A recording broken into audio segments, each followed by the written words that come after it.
Dean Martin worked until 3 a.m. entertaining the rich and famous, then spent his days secretly helping the poor and desperate. His hidden life of charity revealed the man behind the cool image and why he never wanted anyone to know about his good deeds. It was 4:30 a.m. in Las Vegas, and while most of the city was finally going to sleep, Dean Martin was just getting started on his real work. He had finished his second show at the Sands Hotel 30 minutes earlier, charming a crowd of high rollers and celebrities who paid premium prices to see the King of Cool perform. Now, exhausted but driven by something deeper than ambition, Dean was driving his unmarked sedan through the poorest neighborhoods of Las Vegas, beginning the part of his day that truly mattered to him. For over 15 years, Dean Martin lived a secret, double life that would have shocked his fans and industry colleagues. By night, he was the smooth, effortless entertainer who made millions of dollars look like pocket change. By day, he was something entirely different, an anonymous guardian angel who used his Vegas fortune to quietly rescue families in crisis. Dean's charitable work wasn't the typical celebrity philanthropy of writing checks to established organizations or appearing at fundraising galas. It was hands-on, personal, and completely secret. He would drive through poor neighborhoods, looking for families in obvious distress, then find ways to help them without revealing who he was. The routine that defined Dean's hidden life began in 1962. Shortly after he had established himself as a Vegas headliner, he had been driving home from the Sands one morning when he saw an elderly woman sitting on the steps of a rundown apartment building, crying. Instead of driving past like most people would, Dean stopped. "Ma'am, are you all right?" Dean asked, approaching the woman carefully. The woman, later identified as Rosa Martinez, a 67-year-old widow, looked up at this well-dressed stranger with surprise.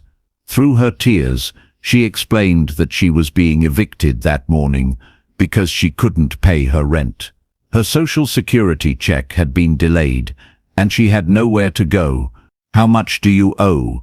Dean asked simply. $300, Rosa said. "But I don't know why you're asking. I don't have it, and I don't know when I will." Dean reached into his wallet and counted out $400 in cash. He handed it to Rosa, along with a business card for a local lawyer. "This will cover your rent and a little extra," Dean said. "Call that lawyer if your landlord gives you any more trouble. He's a friend of mine." Before Rosa could ask who he was or how to thank him, Dean was back in his car and driving away. It was the first of what would become thousands of similar encounters over the next 2 decades. Word of Dean's anonymous charity work began to spread quietly through Las Vegas's poorer communities, not because Dean sought recognition, but because the families he helped couldn't help talking about the mysterious, well-dressed man who appeared when they needed help most. "There was this guy," recalled Maria Gonzalez, a single mother of 4 who received help from Dean in 1965. "He showed up when we were about to lose our house, paid our mortgage for 6 months, and left before I could even get his name. He said he'd heard we were having trouble and wanted to help." Dean's approach to charity was methodical and personal. He kept a mental map of the families he was helping and would check on them regularly. If a family he had helped once was struggling again, he would find new ways to assist them. If their children needed school supplies or medical care, Dean would arrange it. If they needed job training or educational opportunities, Dean would connect them with resources. But Dean's charity work extended far beyond occasional financial assistance. He began to structure his entire life around helping others, creating a routine that left him exhausted but fulfilled. After finishing his last show at the Sands, typically around 2:30 a.m., Dean would return to his suite, change into casual clothes, and begin what he called his real work. He would drive through different neighborhoods each morning, looking for families in crisis, elderly people who needed help, or children who seemed to be struggling. Dean's method was always the same. He would approach people directly, assess their needs quickly, and provide immediate assistance without revealing his identity. He carried large amounts of cash specifically for these encounters, and he had developed relationships with social workers, lawyers, and medical professionals who would provide services to the families Dean identified, billing him directly. Dean had this network of people who helped him help others, recalled Dr. Patricia Williams, a pediatrician who treated dozens of children referred by Dean over the years. He would call and say he had met a family whose child needed medical attention, and could I see them immediately. He always paid in full, always in cash, and never wanted credit or recognition. The physical toll of Dean's double life was enormous. He was typically performing until 2:30 a.m., then doing charity work until 8 or 9 a.m., then trying to sleep for a few hours before beginning the cycle again. Friends and colleagues began to notice that Dean looked perpetually tired, but they assumed it was because of his legendary nightlife. Dean always looked exhausted, recalled Frank Sinatra. We thought it was because he was partying after we finished our shows. We had no idea he was out there saving people's lives, while the rest of us were sleeping. Dean's family was one of the few groups that knew about his charitable work, and they worried constantly about his health and safety. His children would often find him asleep in his car in the driveway, having returned home so exhausted that he couldn't make it into the house. Dad would come home at dawn, sometimes still wearing his stage clothes, completely exhausted, recalled his daughter Deanna. He would sleep for a few hours, then get up and start making phone calls about families he was helping. He never stopped thinking about other people's problems. The scope of Dean's charity work was staggering. By 1975, he was regularly helping over 200 families in the Las Vegas area. He paid rent and mortgages, covered medical bills, provided educational opportunities, and even helped families relocate when necessary. He had created what was essentially a one-man social services agency, funded entirely by his entertainment earnings. But Dean's charity work wasn't limited to Las Vegas. When he traveled for performances in other cities, he would research local poverty conditions and find ways to help families in those areas as well. Hotel staff in cities across America began to recognize Dean not just as an entertainer, but as someone who would ask detailed questions about local social services and poverty programs. Dean would come to Chicago for a week of shows, remembered hotel concierge James Patterson, and he would spend every free moment visiting soup kitchens and homeless shelters. He wasn't doing photo ops. He was actually working, serving food, talking to people, finding out what they needed.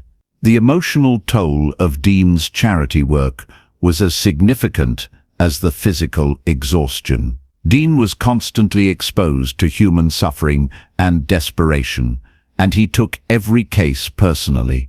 He would lie awake at night thinking about families he had met, wondering if he had done enough to help them. Dean carried the weight of everyone's problems, observed his close friend Charlie Hodge. He felt responsible for solving every case of suffering he encountered. It was beautiful, but it was also destroying him. Dean's insistence on anonymity made his charity work even more challenging. He couldn't establish a foundation or work through existing charities because he didn't want publicity. This meant that all of his charitable activities had to be coordinated personally, requiring enormous amounts of time and energy. The turning point in Dean's secret charity work came in 1978, when his own son Dean Paul began to worry about his father's health. Dean Paul had been shadowing his father occasionally, and had witnessed the scope of his charitable activities. "Dad, you're going to kill yourself," Dean Paul told his father after a particularly exhausting week. "You can't save everyone. You need to take care of yourself too." Dean's response revealed the depth of his commitment to helping others. "Son, I make more money in one night than most of these families see in a year. If I don't help them, who will?" But Dean Paul's intervention did lead to some changes in Dean's approach. Instead of doing all the charity work himself, Dean began to quietly fund other people to do some of the legwork. He hired several social workers to identify families in need and coordinate assistance, allowing him to help more people while reducing his own physical involvement. The secret of Dean's charity work was almost perfectly kept during his lifetime. Only his immediate family, a small circle of trusted friends, and the professionals who helped him knew the full extent of his activities. The families he helped knew him as the kind stranger, or the man who helps, but most never learned his real identity.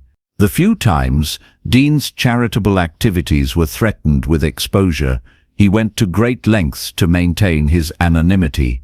When a local reporter began investigating the mysterious benefactor who was helping families throughout Las Vegas, Dean quietly funded a competing story about community charity efforts, deflecting attention away from his individual activities. Dean was almost paranoid about keeping his charity work secret, recalled his manager Mort Weiner. He believed that if people knew about his good deeds, it would change the way they perceived his entertainment work. He wanted to be judged as a performer, not as a philanthropist. Dean's reasoning for keeping his charity secret went deeper than simple humility.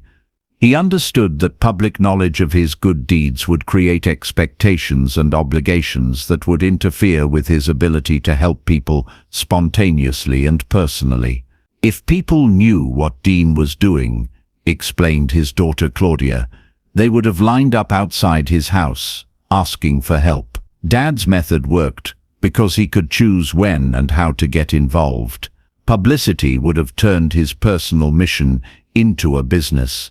The scope of Dean's charity work only became known after his death in 1995, when his accountants and lawyers were settling his estate. They discovered detailed records of charitable expenses totaling over $15 million over the course of his career. Money spent on rent payments, medical bills, educational expenses, and direct assistance to families in need. More importantly, they found hundreds of thank you letters from families Dean had helped, most of them addressed simply to the kind man or our guardian angel. The letters revealed the profound impact Dean had had on countless lives, often at crucial moments when families were facing homelessness, medical crises, or other desperate situations. One letter, from Maria Gonzalez, whose family Dean had helped in 1965, was particularly moving. "I never knew your name, but you saved our family when we had nowhere else to turn. My children are grown now, successful and happy, and it's because of your kindness 30 years ago. I've taught them to help others the way you helped us." Dean's charity work continued until just weeks before his death. Hospital records show that even during his final illness, Dean was making arrangements for ongoing assistance to families he had been helping for years. The revelation of Dean's secret charity work changed how many people viewed his legacy. The cool, seemingly detached entertainer had actually been one of the most personally generous celebrities of his era, using his success to create a hidden network of compassion that touched thousands of lives. Dad lived two completely different lives, reflected his son Richie Martin. By night, he was Dean Martin the entertainer. By day, he was just Dino, a guy from Ohio who never forgot what it was like to be poor and desperate. The entertainment was his job, helping people was his calling. Frank Sinatra, when he learned the full scope of Dean's charity work after his friend's death, said it explained many things about Dean that had puzzled him for years. Dean was always tired, always distracted, always thinking about something else. Now I understand he was carrying the problems of half the poor families in America. That's not entertainment. That's sainthood.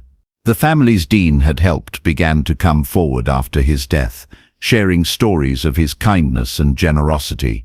Many had kept mementos from their encounters with Dean, business cards he had given them, notes he had left with assistants, photographs taken during his visits to their homes. Rosa Martinez, the elderly woman Dean had first helped in 1962, was 100 years old when Dean died. She had kept the business card Dean had given her 33 years earlier, and she told reporters that she had prayed for the kind man every day since their encounter. "He saved my life that morning," Rosa said. "But more than that, he restored my faith that good people still existed in the world." Dean Martin's secret charity work represents one of the most remarkable examples of celebrity philanthropy in American entertainment history. For over 20 years, he used his success not for personal gain or public recognition, but as a tool to help people who had nowhere else to turn. His approach, Midas, personal, anonymous, and comprehensive, Midas helped thousands of families during their most desperate moments.